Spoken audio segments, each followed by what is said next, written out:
the stream.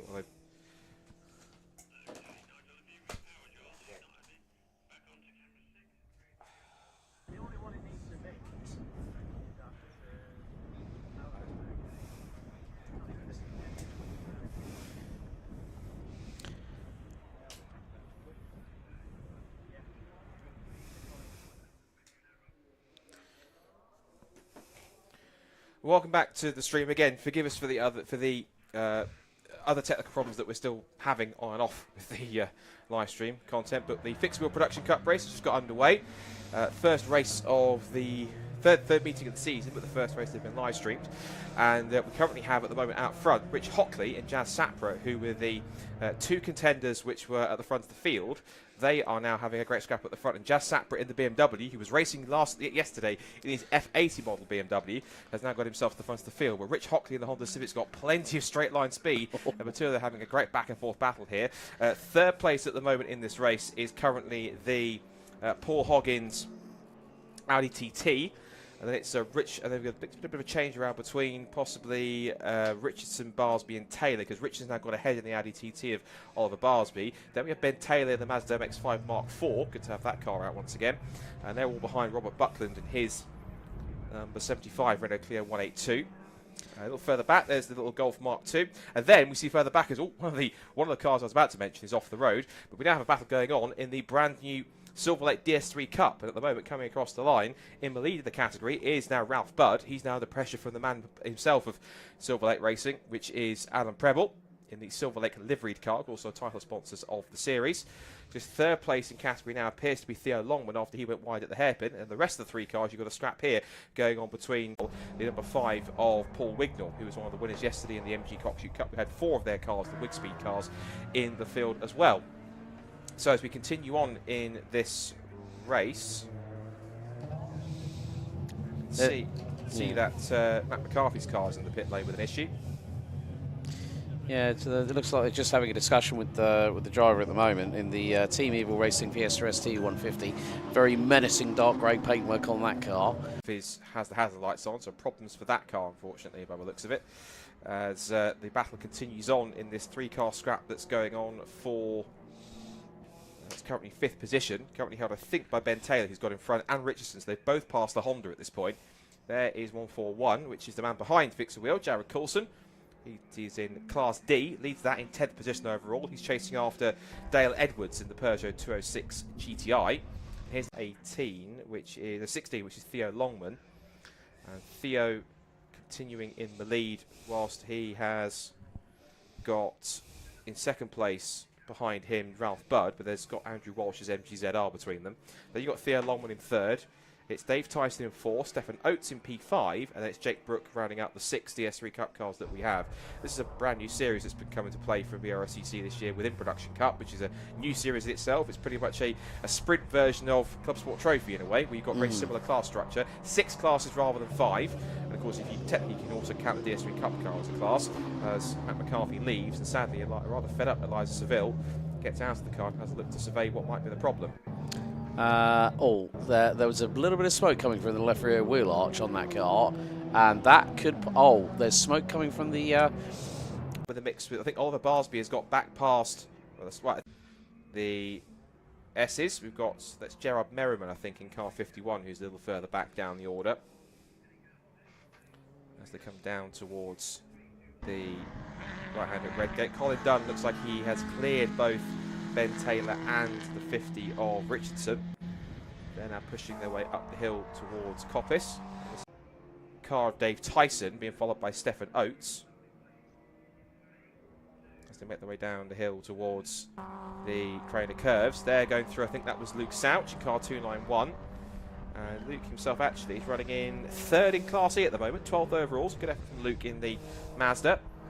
Just behind him, he has got one of the many Peugeot 206 GTIs. That's James Eastham in the Pemberton Glass and Racing car, not too far away from him. There's Oliver Barsby, who's another regular in the Racing Hondas Championship. That car was due to be out here a couple of weeks ago at Donington Park, but had an engine issue which forced him out. It looks like they fixed it and got it back to Donington Park to compete in Production Cup. And he's been out in both of the rounds that we've had so far at Alton Park and Snetterton. Had some mixed fortunes, but Barsby himself has looked pretty decent when he has turned out. Going through. Wondering why are the hazard lights flashing on Ben Taylor's number 84 Mazda MX5? Is that can sometimes happen. So more to the point, don't worry about that. It's just it's operating as it should do. So at the moment, the 111 of Rich Hockley still leads. He's now pulled a gap of nearly 1.5 seconds over Jazz Sapra in his. Well, I think from what the commentary team were talking about at the circuit, they were saying, called it the yellow peril, apparently. But it is of Robert Buckland, and he's not that far behind. He was 4 tenths behind. Oh, bit of a spin there for Jazz Sapra. Now, does that say something about possible weather conditions? But that is uncharacteristic. Jazz Sapra trying to fire up the BMW M3. And it's not working at the moment. And he's gone right into the racing line. He's held the brakes. And more to the point, that is a disaster there for Jazz Sapra. Just 3 minutes to go before the end of this race. He's managed to get the car fired up again, but that was very, very worrying. He rolled back, and there are rain spots on the camera. Well, change of fortune there for Jazz Sapra then. He was in second place. We did see both Paul Hoggins and Robert Buckland go through into second and third place. This is wheel-to-wheel between, I think that's Stuart Mead and Gerard Merriman. That's for 15th place overall. So that will be a position change for them. That would have been Mead going up into, yes, Jake Brook, who has I think a 5-second track limits penalty. So he's back into the DS3 cars anyway, all due respect. So that's not going to change things too much, I don't think. There's Oliver Barsby, who is currently still circulating in 4th out there at the moment. For the second to last time. There's another of our Peugeot.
Reset because we can't, when you can sort it because we can't see anything. Well, again, ladies and gentlemen, I sincerely apologise for these out of our control network issues that we are having. So we'll at least give you some information on what's happening at the end of the race. The Fixed Wheel Production Cup race has concluded, and so it is actually a win. Actually, in the end, so Rich Hockley, in fact, actually looks like he paused on the final lap of the race. by the looks of it, because I almost had to step away from the screen just a second to have a look. But Rich Hockley has not come through, even though he set the fastest lap of the race. He does not show as being come through and taken the checkered flag. So that means that Robert Buckland, in fact, has been shown as the race winner. So he wins both in Class A and overall, which is, I'm sure, a surprise to him. He's only about 9/10 of a second ahead of Paul Hoggins in second place, who also wins Class B as a result of that too. It is then third place for Oliver Brscc, fourth place for Colin Dunn, and fifth for Richardson in the number 50, David Richardson in P5. Ben Taylor in sixth wins Class C in the Mazda MX5. He's ahead of two more class winners, which is Dale Edwards in the number 119. And that's the Peugeot 206 GTI, and then he's ahead of Class D winner Jared Coulson. That's a really good drive, in fact, actually, by Dale Edwards to get himself to 7th in the Class E Peugeot 206 GTI. He's probably just keeping himself clean whilst everyone else had issues. Then we have Sutherland in 9th position, second in Class E, and then in 10th position is another of the Taylors. It is number 99, Cavan Taylor, who is in the Renault Clio, who rounds out the top 10. We don't have any more class winners, although, DS3 Cup was also won by Alan Preble. So victory for Alan Preble on his DS3 Cup debut, sponsored by Silver Lake, of course. And he's ahead of Ralph Budd in second place, Theo Longman in third, then Stefan Oates, Dave Tyson, and Jake Brook in the top 6, the 6 cars that we had for DS3.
So we do have cameras back, so thankfully we are getting a bit more of a feed here. Again, forgive us for the technical issues. It's effectively out of our hands with the network. We have to figure out the best we've got based on the issues that we're having. Let's quickly at least run through the finishing order from Production Cup here at Donington Park. So a victory once again. We'll go from top to bottom, and if we can get any interviews, we'll hand down if we can. Robert Buckland wins by 9/10 of a second from Paul Hoggins in second place. So it's Renault ahead of Audi. It was Class A and Class B wins respectively for Buckland and Hoggins. Then it's Oliver Brscc who's third in the Honda Civic, second in Class A. Then it's Colin Dunn fourth in the Renault Clio.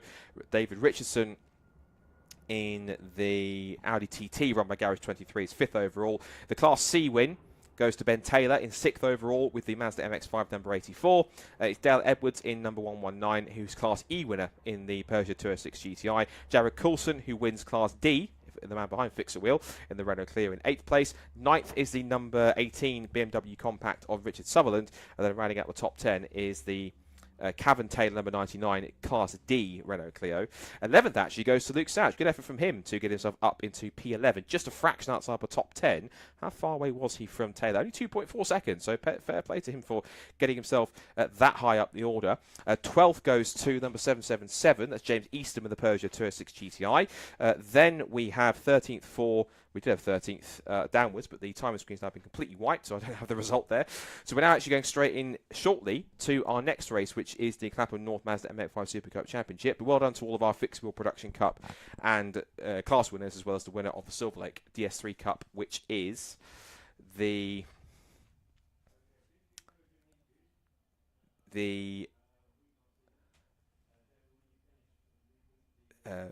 Alan Preble, who's the winner of the Silver DS3 Cup. My mind went blank for a second there, so forgive me. We are getting set for the MX5 Super Cup, just as the rain looks like it's imminently about to approach, which should make things very interesting indeed. And we're getting set for our third race of the weekend for the Mazda MX5 Super Cup. Now, in terms of results so far, it's been 2 from 2 for the Jack Harding, who's only doing a part season this year due to budget, but certainly making the most of the appearances that he's in. And I hope that the results he's getting are actually allowing him to possibly be seen in front of more people and effectively get him hopefully some more results in some more budget to do more of a full season in that sense. He is due to start from pole. In fact, it's a partially reversed grid actually by the looks of it, so it's a partially reversed or jumbled. The top 7 have been reversed. So Jim Barrett actually starts on pole position as a result of this one, with Alistair Dendy alongside him on the front row. Then it's Sam Middleton, who is in 3rd on the grid. Of course, Jim Barrett also on club class pole as a result of that. And then Ollie Hall alongside him on row 2. Thomas Langford and Will Blackwell Chambers come next on the 3rd row, followed by Jack Harding, who's the double race winner, will start from 7th. He's alongside Max Brown, who's new for this weekend. Took a club class podium last time in the last race. Steve Kite and George Grant then come next on the 5th row of the grid, as we then see row 5. Row 6 is Charlie Todd and Scott Wright, followed by Alex Jones and Kamal Kelsey. Christopher Ginn and Clive Powers come next on the 8th row of the grid from Graham Rumsey and Graham Winston, and then Paul Henning currently rounds off the 19 runners in the field.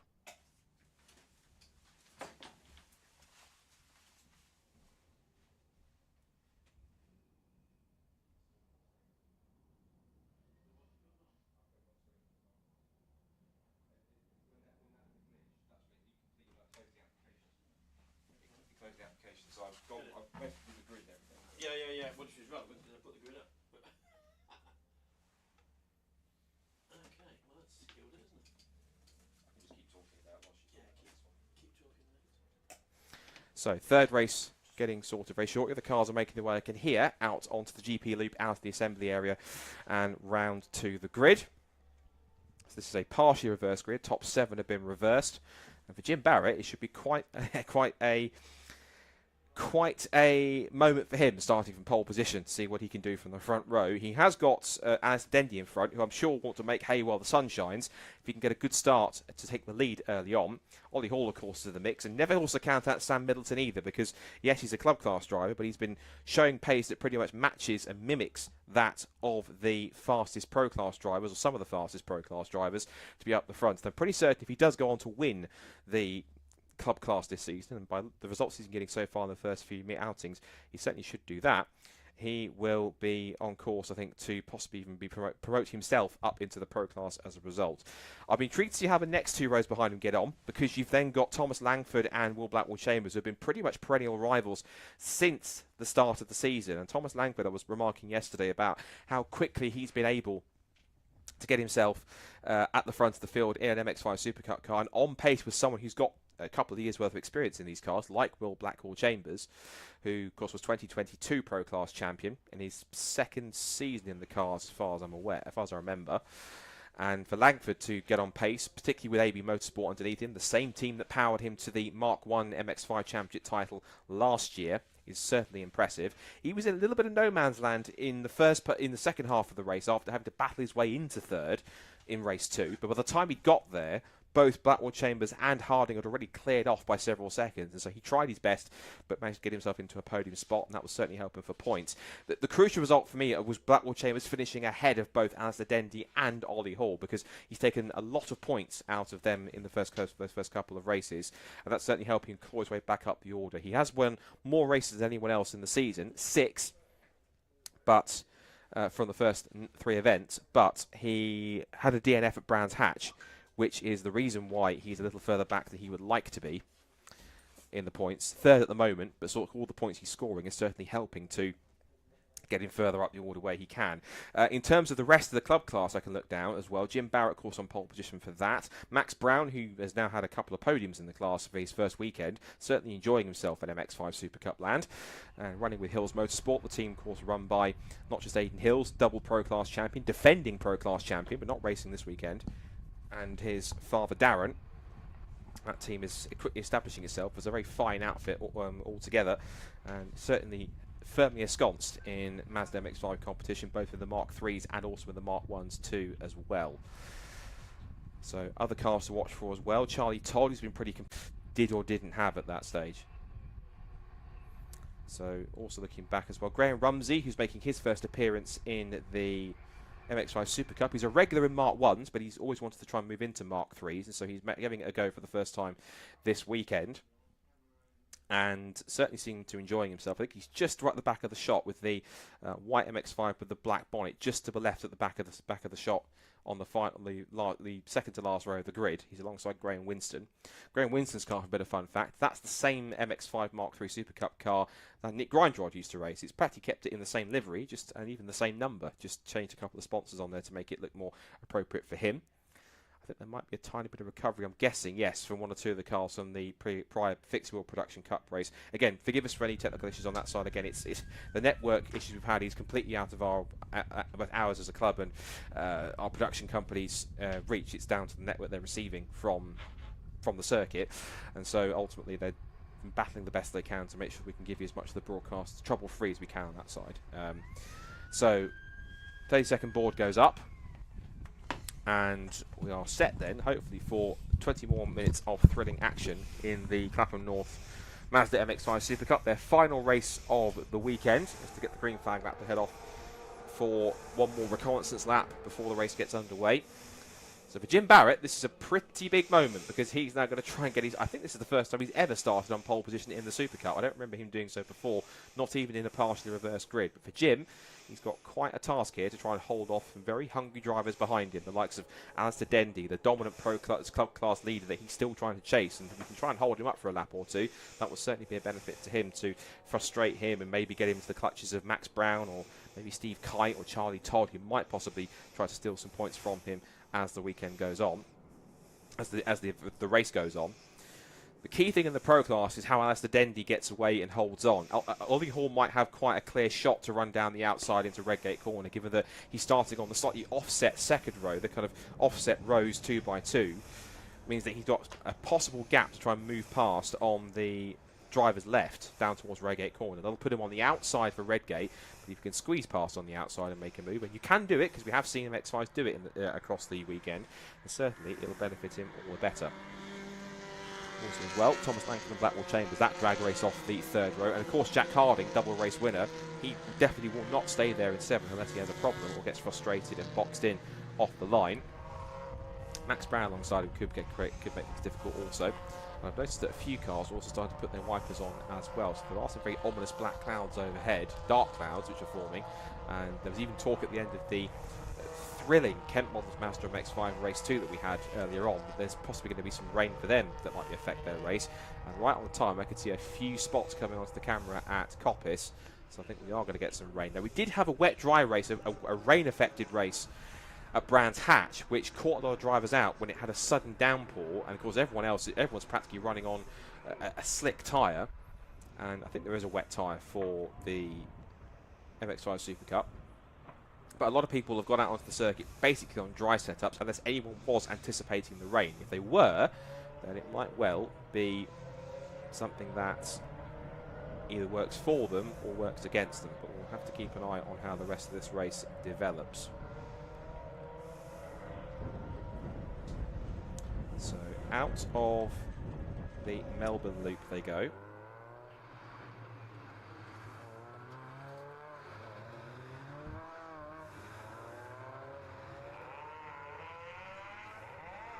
And onto the grid they come once again to form up. So as a reminder once more, Jim Barrett, pole position. He is the leading club class man as well, so he starts on club class pole as well by default. Alistair Dendy alongside him on the front row of the grid. Has had a couple of podiums. He'd love to add another one, but he has got some very formidable drivers to try and hold back unless they have issues. The likes of Ollie Hall, Tom Langford, Will Blackwell Chambers, and of course double winner Jack Harding. All of them are going to be gunning for a victory. Harding wants a hat-trick. Blackwell Chambers, Langford and co want their first wins of the season, of the weekend, not the first of the season. Well, it'll be Langford's first Super Cup win if he manages it. Ollie Hall hasn't taken a Super Cup win either. Blackwell Chambers has taken plenty and a title. He's got lots to work on here as well. So, 5-second board about to go out. And for the final time this weekend, we are getting set for race 3 of the Clapham North Mazda MX5 Super Cup. Watch for the red lights at the top of the screen. Can Jim Barrett hold on from pole position and get the whole shot? Will anyone else behind him possibly beat him towards Redgate? First time of asking. A very long hold, but they're underway and racing. And as I possibly predicted, well, not quite. It's an even start from the front row, but Ollie Hall has got that good launch from the second row on the outside line. He now pulls level with Dendy as Barrett drops back in the second phase of the start. Blackwell Chambers and Middleton look to go round the outside. They almost make it 3 abreast into Redgate as they pour through for the first time. One car's out wide. Is that Blackwell Chambers? I think it might be. Well, Blackwell Chambers might be out wide onto the gravel. Also, Christopher Ginn joins him, but I think maybe out of that 3-car squeeze into Redgate corner, Will Blackwell Chambers could be the person that came off worse from that one. We'll wait and see. We're waiting now for the cars to come through. We might possibly have an issue with our camera looking at the crane of curves, so we're waiting for them to come out of the old hairpin and emerge on the rise up towards Starkeys and Schwantz. So we'll see who comes on top. And indeed, it is in fact Dendy in the lead. Hall in second place. It's Jack Harding in third. So it was Will Blackwell Chambers, the 2022 champion. The mate's taken 6 wins so far this season, dropping back down the order. That's the teammate, Clapham North very own George Grant. So where's Will Blackwell Chambers? There he is, right at the back of the shot. I can see him right down the order in about 16th position. So Alex Goldschmidt, this is going to be quite a tough task for him, of course. Right down the order, shuffled out wide onto the gravel. He's got a heck of a task to get back towards the front of the field, but just under 19 minutes or so to try and get back there. I don't think he was the only one that went wide, because Sam Middleton has dropped significantly down the order as well. And number 9, yes. there you see at the back of the train, and he's just behind the number 6 of Graham Rumsey. So Sam Middleton was piggy in the middle, going through into Redgate and then into Hollywood, as Ollie Hall ends up losing that second spot. He might even lose third if he's not careful, as they've got the run up to Goddard's. He's side by side at the moment, but at the minute it's just the fact that Dendy's just keeping a calm head on cool shoulders, whereas Jack Harding now has got himself up into second position, I think. Yes, he has. So Harding now is giving Alistair Dendy a real run for his money. Harding looking for 3 wins out of 3 this weekend at Donington Park. He's putting the pressure on, isn't he? And here he goes up inside to Redgate corner looking for the lead. And Jack Harding, clean as you like, only took him a lap to go from 7th to the front. That was almost Ayrton Senna-esque, but of course, if it was, it's completely still bone dry by the looks of it, rather than soaking wet. So Harding hits the front then, looking for his hat trick. As there you see 22 circulating towards the back. That's the Nick Grindrod car, which has Graham Winston towards the back of the field. He's trundling around to try and keep pace. I think we're still having an issue with our camera looking at the crane of curve, so we'll get that back as quick as we can. Here comes Harding then, with a small gap to the cars behind. It's Dendy now in second place. Ollie Hall, who's practically been locked to his rear bumper or with him for most of the season, back there amongst each other. Tom Langford also gets a chance to do so as we come up towards the right-hand coppice. It's now 3 of it. And Jim Barrett actually holding his own in 5th position. He's ahead of Scott Wright in 6th position. And then in 7th place, just behind them there,